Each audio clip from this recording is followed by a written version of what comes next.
Hi, this is Stephen. Just a reminder, in August we are taking a semi-break, so there are only 3 episodes a week of this podcast on Mondays, Wednesdays and Fridays.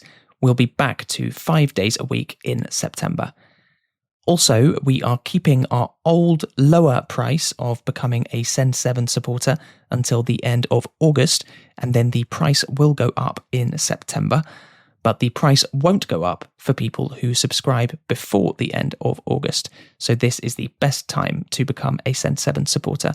Our supporters listen to this podcast without adverts, get bonus episodes, transcripts, vocabulary lists, worksheets, quizzes, and more. And we give 10% of our profit to highly effective charities. Click the link in the episode description or go to send7.supercast.com. Thank you. Good morning. This is Send 7 World News in 7 minutes. I'm Stephen Devincenzi. Today is Monday, the 3rd of August, 2026.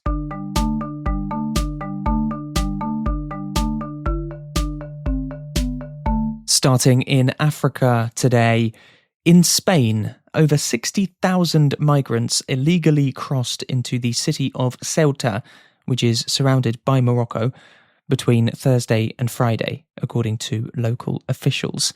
This is equivalent to around 70% of the population of Ceuta, where around 85,000 people live. The Spanish government has said that most of these people have voluntarily gone back to Morocco since then. 67 people are reported to have died while trying to enter Spain, mostly by drowning as they attempted to swim around the border fence in the sea. Italy's Prime Minister Giorgia Meloni said that Spain should be suspended from Schengen, the European Union's free movement area, and France said that it was increasing checks on its border with Spain. However, Spanish Prime Minister Pedro Sánchez pointed out that Ceuta is not part of the Schengen area and said that onward travel from Ceuta to mainland Europe had been prevented. Sánchez blamed human trafficking groups for the mass crossings and said that they had spread misinformation about people being able to stay in the European Union if they arrive in Ceuta. In the Democratic Republic of the Congo, the current Ebola outbreak is the fastest growing outbreak in the history of Ebola, according to data from health officials. Over 3,300 cases have now been confirmed, with almost 1,500 deaths, giving an estimated fatality rate of around 45%. A vaccine for this strain of Ebola is not yet available, and trials of a vaccine are expected to last for 4 months. Europe. In Russia, there was an explosion at a restaurant in Moscow which killed 3 people and injured many others. Police have said that a woman who was killed in the blast brought a homemade bomb into the restaurant. There have been some reports that Russian military officials were at the restaurant. However, this is difficult to verify. Ukraine has continued to target the warehouses of wild berries, which has been described as Russia's Amazon. This weekend, Ukraine also hit a warehouse of Russia's second largest e-commerce company, Ozon, in the Tatarstan region, and 3 oil refineries. In Ukraine, Russian missile and drone attacks killed at least 15 civilians this weekend in many parts of the country. President Volodymyr Zelensky said that a lack of air defense, such as the US Patriot missiles, is causing more casualties as Ukraine is not able to shoot down Russian missiles. This weekend, US President Donald Trump appeared to reverse a statement that he made last month in which he said that the US was giving Ukraine a license and the technology to build their own Patriot missiles. This was Trump speaking next to Zelensky in a NATO meeting in Turkey 3 weeks ago. We're going to give a license to you to make Patriots. That's pretty cool, right? This way you can't complain that we're not giving them enough. I say, make them yourself. This weekend, speaking to journalists at the White House, Trump said that it had not been decided whether Ukraine would be given the ability to make their own Patriot air defense systems and missiles. You have to be very judicious, but you have to be very careful. Now, we have not agreed to that. We're talking about it, but it's a hard thing to give away that kind of technology. And I don't think this would ever happen, but those people that you give that technology, they can someday turn on you. That is possible. Hungary's only nuclear power plant is preparing to shut down because the low water level in the Danube River is affecting its ability to cool properly.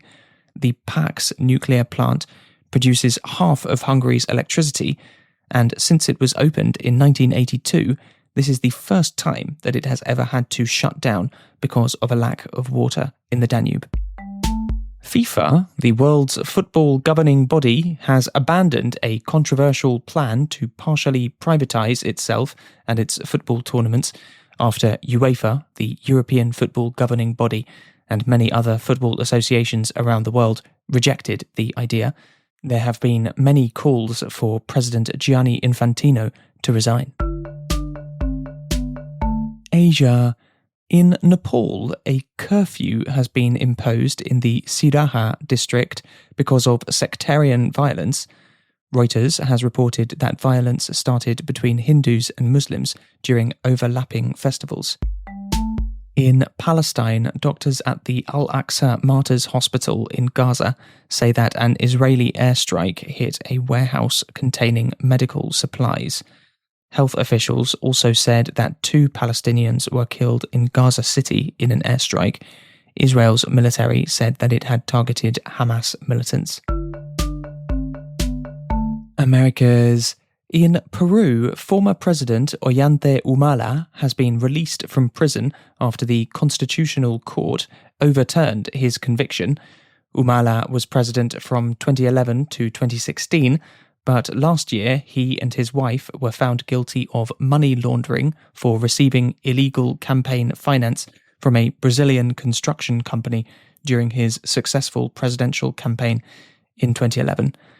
The Constitutional Court said yesterday that receiving campaign finance was not money laundering. Also in Peru, a small tourist aeroplane has crashed, killing 13 people, including 7 Italians, 2 Germans and 2 Spanish people. The plane was being used to see the Nazca lines, giant pictures created by people around 2,000 years ago that are only visible from the air. In the United States, the e-commerce company eBay and 3 of its former executives have agreed to pay $56 million in damages to a couple who were harassed by former employees of eBay around 2019. 7 former employees of eBay have admitted to harassing Ina and David Steiner because the Steiners wrote critical articles about eBay on a website about online trading. The eBay employees sent packages to the Steiners, including with live cockroaches, maggots, and a pig fetus, and the Steiners also received threatening letters, phone calls, and messages. And in space, a rocket is going to accidentally hit the moon on Wednesday. The SpaceX rocket launched 2 lunar landers last year, and this will be only the second time that a used rocket will accidentally hit the moon, after a Chinese rocket did the same in 2022. Some scientists and stargazers are expected to try to watch the moment of impact on Wednesday. That's your world news in 7 minutes. On Wednesday, you will be with Juliette Martin. Have a great day.